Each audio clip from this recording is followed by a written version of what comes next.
عقل کے متعلق اقوال زرین۔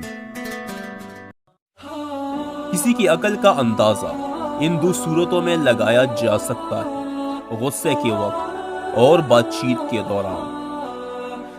علم اور عقل چاہتے ہو تو سننے اور پڑھنے کی عادت کو زیادہ کر دو اور بولنے کی عادت کو کم۔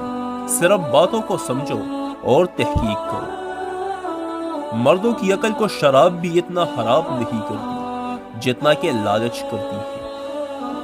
ہر شخص عقل و فراست رکھتا ہے، مگر ہر شخص عقل و فراست سے کام لینا نہیں جانتا۔ نادان اور کم عقل لوگ دولت کے لیے اپنے دل کا سکون اور چین گنوا دیتے ہیں، جبکہ عقل مند لوگ دل کی سکون اور چین کے لیے دولت لٹا دیتے ہیں۔ جاہل کے سامنے عقل کی بات مت کرو، پہلے وہ بحث کرے گا، پھر اپنی ہار دیکھ کر آپ کا دشمن ہو جائے گا۔ عقل مند اور بیوقوف میں کچھ نہ کچھ عیب ضرور ہوتا ہے، مگر عقل مند اپنے عیب کو خود دیکھتا ہے اور بیوقوفوں کے عیب دنیا دیکھتی ہے۔ یونانی کہاوت ہے کہ سفید بال عمر کی نشاندہی کرتی ہے، عقل کی نہیں۔ لوگ تمہاری شخصیت کا وزن تمہاری عقل سے کرتے ہیں، لہٰذا تم اپنی عقل کا وزن اپنے علم سے بڑھاؤ۔ جب عقل پر پردہ پڑتا ہے تو سب سے پہلے ہمیں سمجھانے والا برا لگتا ہے۔ نادانوں کی بات پر تحمل کرنا عقل کی زکوٰۃ ہے۔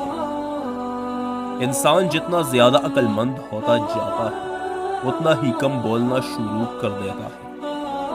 اپنی عقل اور دوسروں کے گناہ ہمیشہ زیادہ لگتے ہیں۔ کسی کی نادانی و غلطی آپ کی دانائی و عقل مندی کا امتحان ہے۔ بیوقوف سننے سے پہلے جواب دیتا ہے، جبکہ عقل مند سن کر سیکھتا ہے یا مسکرا دیتا ہے۔ انسان کو خاموش اور عقل مند اس کی عمر نہیں، اس کی ذمہ داریاں بناتی ہے۔ عقل کے بغیر محبت، انصاف، نیکی اور عرفہ و اعلیٰ صفات بے سود ہے۔